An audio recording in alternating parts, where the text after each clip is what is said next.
Okey, kita masuk kepada pelajaran kita.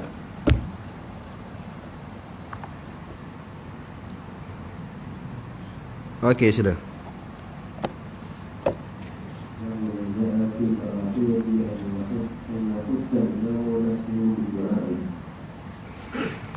Bab tentang apa tadi? Tegahan seseorang imam menentukan doa untuk diri dia sendiri. Imam ni dia memimpin orang, dia memimpin jamaah.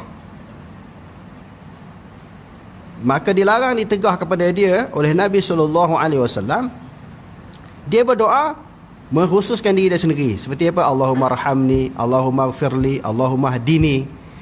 Dia guna dhamir mufrad. Sedangkan dia sembahyang berjemaah ataupun dia memimpin jemaah. Jadi hadis yang kita akan baca ini, maka suatu larangan daripada Rasulullah SAW. Cuma kalau kita baca hadis-hadis yang lain, ada ulama kata hadis ini dhaif, dan ada ulama kata hadis ini maudhu'. Sebenarnya ulama hadis jawab dia bukan dhaif dan dia bukan maudhu'. Paling rendah hadis ini duduk dia martabat ataupun darjat hadis ini hasan. Yang kata hadis ini tak boleh diterima kerana bertentangan dengan hadis-hadis yang lain. Sedangkan ada doa Nabi kan, Allahumma hadini, Allahumma arhamni. Macam mana pula Rasulullah larang dalam hadis ini? Di sudut pelaksanaannya, dia sendiri doa untuk diri dia sendiri, tanpa berdoa untuk kepentingan umum. Jadi para ulama menjawab, hadis-hadis yang berkaitan dengan doa pada diri sendiri, Rasulullah sembahyang seorang, sembahyang sunat. Rasulullah sembahyang seorang, sembahyang sunat. Yang kedua, iaitu doa-doa yang melibatkan semua orang kena baca, seperti doa iftitah. Lepas tu doa duduk antara dua sujud, itu semua orang kena baca. Sebab tu guna dhamir mufrad untuk diri sendiri. Allahumma firli warhamni wajburni, maknanya seorang. Allahumma hadini, kalau sekiranya kita sembahyang seorang. Kalau sembahyang ramai yang melibatkan doa-doa yang semua orang kena baca, maka yang tu guna dhamir mufrad sendiri-sendiri. Maka tidak bertentangan di antara satu sama lain. Dan Rasulullah sendiri pernah tegur dia dalam hadis-hadis yang sahih, bila ada orang Badui datang kan, lepas dia sembahyang sunat, lalu dia berdoa dengan kuat, Allahumma arhamni wa Muhammadan wa la tarham ma'ana ahadan. Ya Allah, kasihinilah aku dan juga Muhammad, jangan kamu mengasihi selain daripada kami berdua. Lalu Rasulullah tegur dia, kamu telah menyempitkan suatu keluasan yang telah diberi oleh Allah. Jadi kesimpulannya, yang Rasulullah larang, kalau seorang itu memimpin jemaah, dia jadi imam, dia baca doa khusus kepada diri dia sendiri. Dan dibolehkan seseorang kalau dia sembahyang seorang, seperti sembahyang sunat, doa untuk diri dia sendiri. Ataupun jenis sembahyang berjemaah, ada tempat-tempat yang sunat semua orang kena baca doa. Macam doa antara dua sujud tadi kan, dan doa iftitah. Yang tu walaupun kita guna dengan dhamir seorang ataupun mufrad, diharuskan. Okey, terus.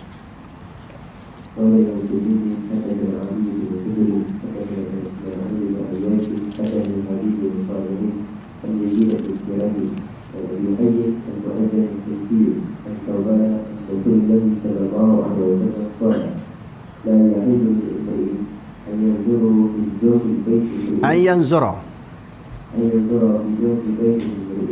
hatta yasta'dina wa idza zara faqad dakhala wa la ya'umma thawban fayakhassa nafsahu bi da'wati dawlahu. Baca balik, khassa yakhussu, khassa yakhussu,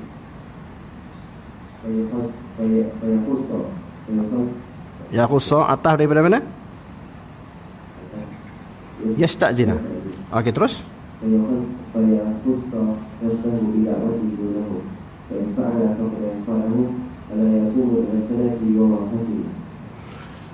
Imam Tirmizi dengan sanad menyebut daripada Sauban, daripada Rasulullah sallallahu alaihi wasallam, Rasulullah kata tidak halal.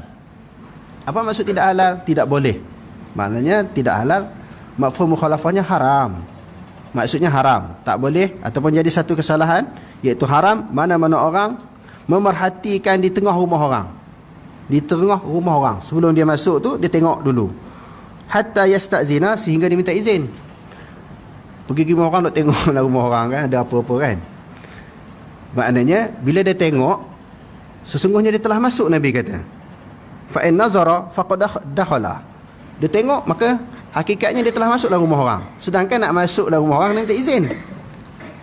Maknanya tengok Nabi adab kan, kita pergi rumah orang, biasa dia memang mata kita liar, tengok sana sini, perabot dia okey tak okey kan, mahal tak mahal, apa dia kapek dah canggih tak canggih. Itu memang perangai orang boleh masuk rumah orang kan. Jadi kena minta izin nak tengok sikit kan, minta izin, itu adab dia. Jadi kalau pergi ke rumah orang tu terus tengok ke dalam, maka sesungguhnya dia telah masuk. Dia anggap orang tu walaupun tak melangkah kaki ke dalam lagi rumah orang lagi, dia anggap dah masuk. Bila dah masuk kena minta izin tak tadi? Tak minta izin, berdosa. Maknanya jangan tengok, tetapi kalau nak tengok juga minta izin. Mungkin ada sesuatu benda yang kita rasa berkenan di hati kita untuk tengok, minta izin. Seterusnya Nabi SAW bersabda, janganlah menjadi imam seseorang itu kepada satu kaum dia menentukan, mengkhususkan doa bagi dia sendiri. Sebagaimana yang kita sebutkan tadi. Apabila dia melakukan yang demikian itu, sesungguhnya dia telah mengkhianati mereka. Imam dia berdoa, menentukan, mengkhususkan diri dia sendiri, dia telah mengkhianati makmum. Mengkhianati sesuatu kaum maknanya makmum. Kerana makmum dah serah jawatan kepada dia. Jawatan apa? Imam. Maka sudah tentu kita mengharapkan dia berdoa untuk kesemuanya, untuk seluruhnya. Tiba-tiba dia pergi doa untuk diri dia sendiri. Dan juga di dalam hadis ini Nabi SAW melarang seorang yang menunaikan sembahyang di dalam keadaan menahan air kecil ataupun air besar. Dalam hadis yang lain, yudafi'u 'anil akhbathan. Dia menahan diri daripada nak buang air kecil ataupun air besar. Nak buang air kecil tahan dulu. Sedangkan nak sembahyang lah kan, dia tahan. Patutnya Nabi kata pergi qada hajat dulu. Dia nak buang air besar, dia tahan. Lalu dia masuk dalam sembahyang. Bila dia masuk dalam sembahyang dalam keadaan menahan air kecil air besar, apa kesannya? Apa risiko yang akan berlaku? Kesannya dia keluh kesah, gelisah, tak tenteram dia sembahyang, tak dapat memberi tumpuan terhadap sembahyang yang dia lakukan.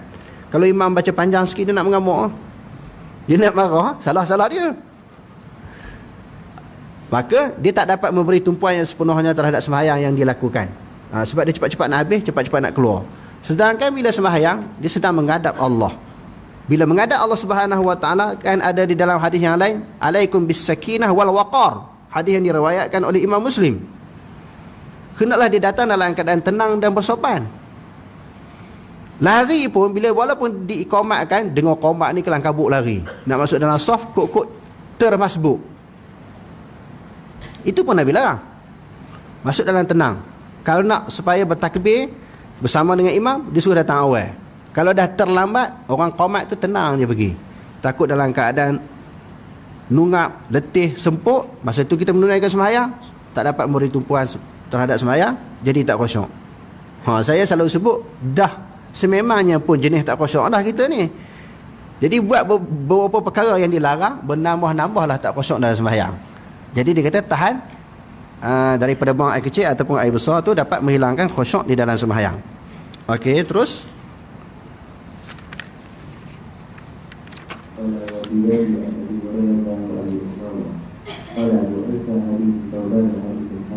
Imam Tirmizi kata hadis ini hasan.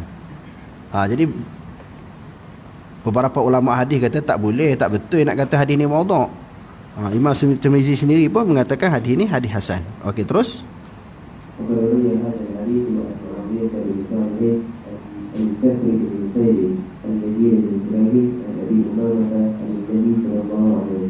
Sallallahu alaihi wasallam.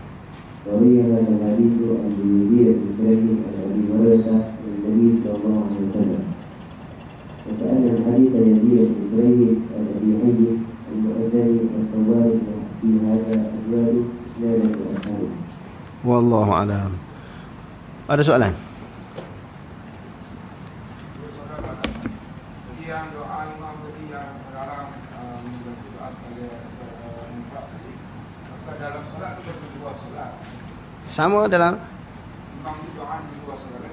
Sama ada dalam solat ataupun di luar solat. Cuma kita tengoklah, kalau doa yang semua melibatkan semua orang baca, itu kena guna lafaz mufrad lah, maknanya sendiri. Tetapi apabila doa itu yang perlu melibatkan doa secara ramai, dia kena guna dhamir jamak. Ini tak kira dalam semayang ataupun di luar semayang. Contohnya kita kata macam doa kunut. Dia kena Allahumma hadina, bukan Allahumma hadini. Kalau kunut itu dalam semayang lah kan? Dalam semayang lah. Maka sama sahaja di luar semayang ataupun dalam semayang. Okey, ada soalan lain?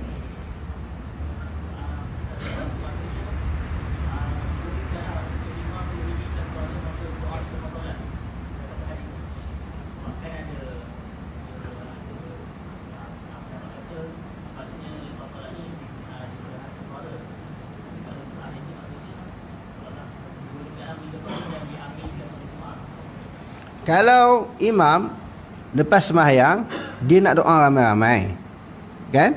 Dia nak doa ramai-ramai, maka guna lafaz jamak. Yang lain mengaminkan.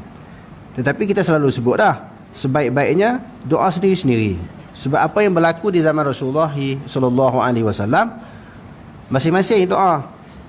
Cuma adalah orang jumpa satu dua riwayat yang mengatakan Rasulullah pernah doa ramai-ramai. Maka itu nak menunjukkan li ta'lim, untuk nak bagi ajar. Beberapa kali ditinggalkan. Sebab itu Imam Syafi'i di dalam Al-Um dan dinakalkan oleh Syekh Idris Marbawi di dalam Bahrul Mazi. Jadi Imam Syafi'i kata, aku lebih suka, walaupun Imam Syafi'i mengharuskan doa ramai-ramai ini, tetapi apa yang aku lebih suka adalah sebagaimana yang berlaku di zaman Nabi SAW, maka doa masing-masing. Bila kita tengok, kita teliti, kita kaji, sebab apa nak perlu doa masing-masing? Sebab masing-masing dia ada hajat yang tersendiri. Bukan sama hajat kita dengan hajat orang. Hajat imam dengan hajat makmum ni sama ke? Tak sama. Kalau nak minta sebuah penyakit, imam mungkin dia kena penyakit kau, makmum mungkin kecil manis ke, darah tinggi ke, gastrik dan sebagainya kan. Duduk sakit pun tak sama. Di sudut hajat tak sama. Imam mungkin dia ada hajat-hajat yang lain lah daripada makmum. Makmum ni kalau ada 100 orang, 100 hajat lah. Jadi sebaiknya masing-masing. Tapi itu yang paling baik yang berlaku di zaman Nabi dan para sahabat. Tapi kalau ada andai kata nak doa ramai-ramai juga, guna lafaz jamak. Dan di dalam kitab Al-Bid'ahul Munkarah yang ditulis oleh Dr. Wahbah Zuhaili, nak kata doa ramai-ramai ni bid'ah ni tak tepat, dia kata. Boleh, sebab ambil daripada dalil-dalil yang umum. Dia kata macam itulah. Itu bagi alasan dia, bagi apa dia, pegangan dia. Dia tolak ansur dalam masalah ini. Siapa nak pegang pandangan dia boleh, tetapi bagi imam, kalau nak doa ramai-ramai disebut dengan lafaz jamak. Tetapi bagi sekolah kita ni, oleh kerana sekolah kita ni dikenali dengan sekolah sunnah, dan kita belajar sunnah, kita suruh pelajar-pelajar kita doa masing-masing. Tuan-tuan datang sembahyang sini, jangan tuan-tuan kata pelajar kita tak berdoa, mereka doa siang malam pagi petang. Tapi doa masing-masing lah. Setiap dia orang ni ada hajat yang berbeza.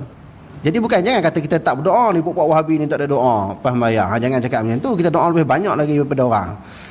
Jadi kita buat sendiri-sendiri. Sebab itulah yang berlaku, yang biasa diamalkan oleh Rasulullah dan para sahabat. Okey, ada lagi? Ya? Zikir pun sama masing-masing. Itu peringkat mulanya. Adalah ulama' dulu suruh buat sebagai satu latihan. Rasulullah pun memang, kalau kita tengok dalam hadisnya, macam bacaan-bacaan lepas sembahyang, ayat-ayat Quran yang dibaca dalam sembahyang, kadang-kadang dikuat itu untuk memberi ajaran, didikan makmum di belakang. Lepas tu dah reti, dah ingat, dia tinggal. Bukan kata berterusan macam tu. Ini 10 tahun, 20 tahun mengaji, jadi imam sembahyang, duk baca kuat semua tu. Itu tak nama mengajar tu. Dan makmum pula dia dah kami tak ingat, kenapa tak balik hafal? Jangan mengharapkan hafalan ni, wirid-wirid lepas sembahyang itu semata-mata ketika mari sembahyang. Dahlah mari sembahyang ni sebulan sekali. Bila dia nak ingat doa zikir-zikir lepas sembahyang? Jadi balik hafal di rumah lah.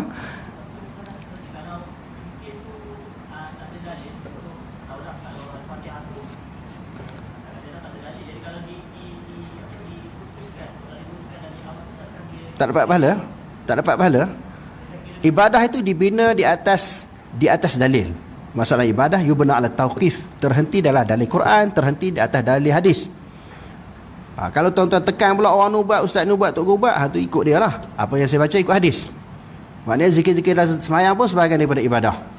Maknanya mesti hak Nabi ajar, mesti maksur daripada Nabi SAW. Cuma kalau dia nak buat masuk zikir-zikir lain yang tak ada lepas sembahyang itu, maka dia tak dapat pahala zikir ketika lepas sembahyang lah. Jadi zikir itu kita buat selepas daripada zikir-zikir lepas sembahyang. Bukan kata tak boleh, zikir tu bukan kata tak boleh. Kalau Rasulullah pernah buat, boleh. Cuma Rasulullah baca tak selepas sembahyang. Itu isunya. Kalau tak ada, tak dapat pahala lah. Weh, zikir macam mana ni tak dapat pahala? Sebab tak kena tempat. Sebab tak kena tempat. Jadi skru tu biar pasang dia ikut tempat dia. Bukan boleh pasang ikut badan. Begitu juga masalah zikir. Wallahu a'lam. Aqulu qawli hadza wastaghfirullahal azim li wa lakum. Wassalamu alaikum warahmatullahi taala wabarakatuh.